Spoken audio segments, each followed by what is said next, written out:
Hello everybody and welcome to Storm Reads, and today I have my slightly giant pile for Halloween.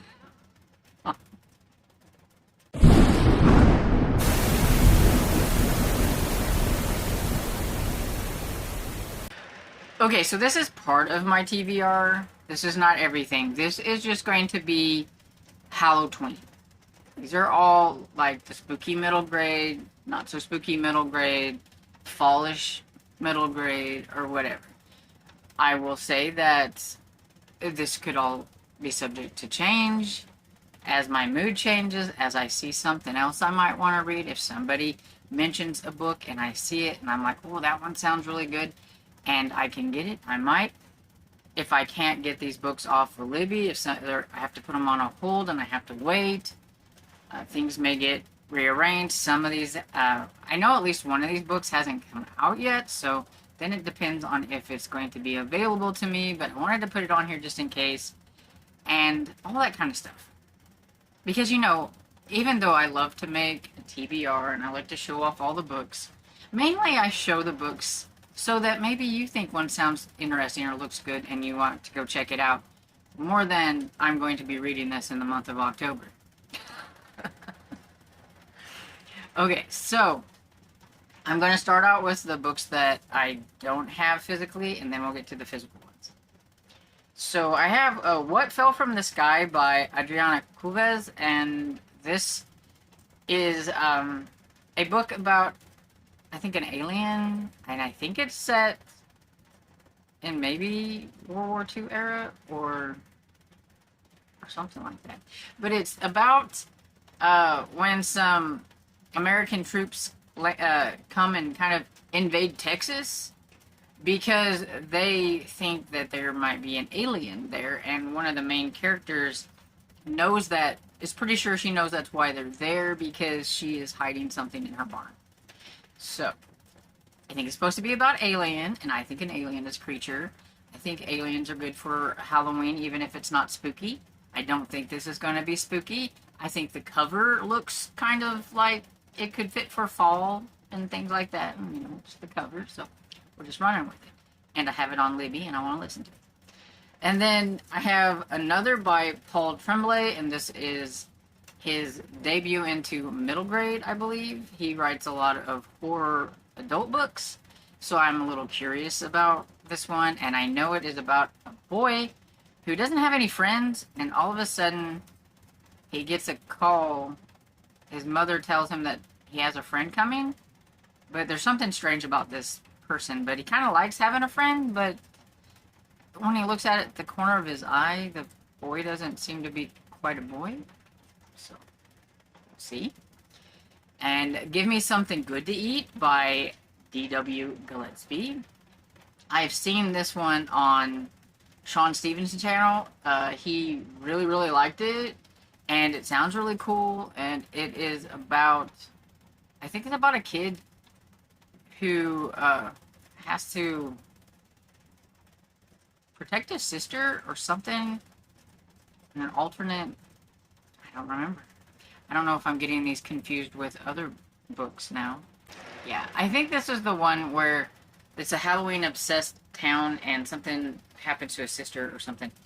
Anyway, it's got like spider webs and things on the cover, so it fits perfect with one of the bingo prompts. And that reminds me, I do have a bingo board, but I did not find these books specifically for any of the prompts on the bingo board, but we'll just see what fits and what doesn't. Then I have Little Nobody by Corey Merritt. It's the third book in the No Place Like Home, or no? I can't remember. I'm not very prepared. I was trying to go off the top of my head with these books, and you see how this is going. But anyway, it's the third book in a series, so I wouldn't talk about it much anyway, but it is about a couple of kids who, from the very beginning of the series, have had to deal with some spooky dealings in their town, and so I guess this one's going to be just the same. And then I have Cold Blood by S.J. Wills, which I think is probably slightly more young adult than middle grade and everything, but it's on here anyway. And that's why I said, like, some people were wanting to read, like, some Fear Street or something like that. I'm like, yeah, that's fine. I don't care. I mean, I think middle graders would probably read Fear Street. I mean, if I would have known about Fear Street as a kid, like, if they had something like that when I was, like, middle grade, I probably would have read it. So, that kind of stuff came after I was a kid, but I would have read it if there was something like that available. And so this one's the third book in the Bite Risk series, and it doesn't come out until later in October, so that's the one that I'm not sure about.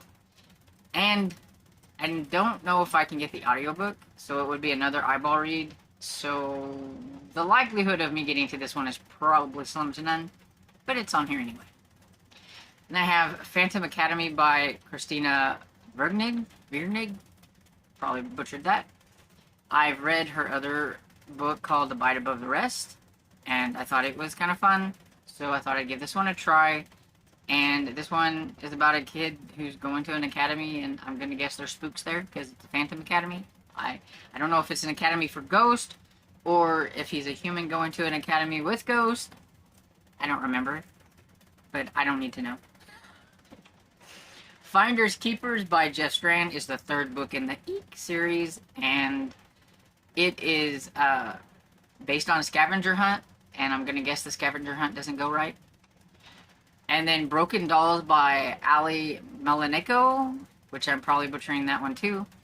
And I've liked Ghost Girl by her. She had another book called, I think, the Appearing House or something like that. But I just didn't feel like that one felt like a me book, so I haven't read it. I mean, maybe one of these days I will. But I saw she had a new one, Broken Dolls. And I can't remember if this one is out yet or not. It might have come out in September. Or maybe October. I don't remember. But I think it's either out or coming out. So we'll see. And, I mean, by the cover, and it's called Broken Dolls, I'm pretty sure you can imagine that it's going to be about dolls. And dolls are creepy. So, this one could be spooky. Then I have Witchwood by Caitlin Josephson, which is the third book in the Ravenfall series. So I'm trying to get to a series book that I've been working on so that I don't forget what is happening. Because I had to, like, read Ravenfall over again so that I could go to Hollow something, the second one. I don't remember. And I read that one, like, last year, so I'd like to get to this one this year before I forget about what happened in the other ones. I don't think these are necessarily ones that you have to really remember a lot, but, you know, I like to try to remember at least the characters. And then I have The Gathering by Dan Plablocky. Now, it's Kat from Kat's Novel Adventures. She did this to me. She's been reading this series, and she's been working on, I think, book 3. And I was like, you know, I read the first book a long time ago. I remember it was kind of creepy. It is about some kids who kind of get tricked into going to this house. It's called the Shadow House. And once they get there, they can't get out. And I remember reading the first one, and I liked it, but I never continued. And I do not remember anything. So I'm going to start over with The Gathering, which is number 1. And then maybe this time I will continue on with the series. There's only, looks like 4 books in the series, so I need to do that. And I think all 4 books are on Hoopla. So then I have The Werewolf of Fever Swamp by R.L. Stine. So this is the 14th book, I believe, in the Goosebumps, original Goosebumps, and that is the book that I am currently on, so I'm going to throw it in here. And it's about a werewolf, I'm guessing. And then I'm also going to try to get to another one, which is You Can't Scare Me, which is number 15. About mud monsters. So, there we go. Okay, so now these are eyeball reading books. And so hopefully I will be able to get to at least some of these. 2 of these are priorities because I did get up Interlibrary loan. So I do want to get to them. And so this is The Boy Who Could Fly by Carly Ann West. I've talked about this. Everybody knows I'm already reading this one, so I don't really necessarily need to talk about it. Just that. And everybody knows all about Mummy Man and Waffles. And this is the second book, The Dire Deeds of Dr. Garrow by Steve Belling, I'm not sure about that. And this is a super cute series. If you can find Mummy Man and Waffles, go ahead, do yourself, read it. It's got some fun little pictures and things in it. All the pictures, I think it's really interesting because the only color in these books is it's green. That's the only green. That's the only color you get in here is green. So I thought that was kind of cool. And has monsters, totally not scary. So if you are a spoopy reader only, get yourself some Mummy Man or Waffle. This one is not spooky, but I got this from a friend. She sent it to me all the way from the UK, so I need to prioritize. And so this is A Box Full of Murders by Janice Hallett. It's Janice Hallett's first middle grade book, and so I'm really curious about it.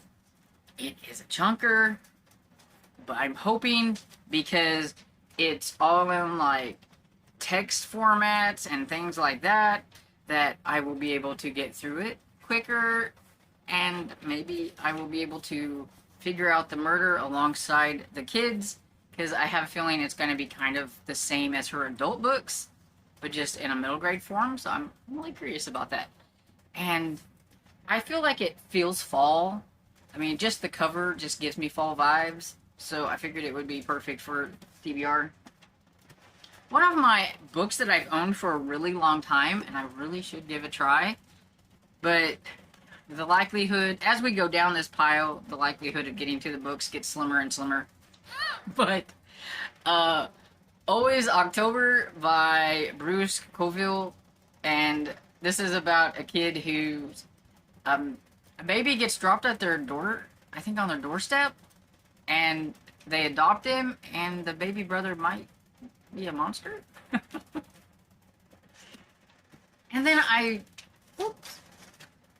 recently got this one from a subscriber viewer, and so I do want to put it on the list in case I get a chance to get to it. If not, I will try to get to it as soon as possible. But this one is The Haunting of Elmwood Manor by Pamela McCord, and this is a Pekin Dewlap mystery. And I mean, it definitely has the spooky vibes going. It's a very dark cover. You can barely see that there are 3 kids on this cover. And I'm really curious about it. A year ago, Pekin Dewlap had no idea she'd be friends with a ghost. Oh, let's see, that sounds interesting already. And that, my friends, is all the middle grade books that I have on this TBR, and that is not everything on my TBR, because there are more to come. The part 2 will be another readathon and buddy reads. But I just wanted this one to be a straight, just all middle grade stuff. And like I said, I could change my mind at any given time. And if something's not available, I will switch it out with something else. So let me know, are you participating in Halloween? And what are you going to be reading? Like, do you have something that you're really anticipating that you can't wait to read? That maybe you found off of one of the hosts. Like, did you find something that I recommended or that Lee recommended? I don't know if Beth from Soul Standings had time to recommend any books. I need to go and check that out. But if she has, had you find something from her? But yeah, let me know down in the comments. And I hope you enjoyed this video. And if you did, please give it a thumbs up and subscribe. And I will see you all in the next video. Bye.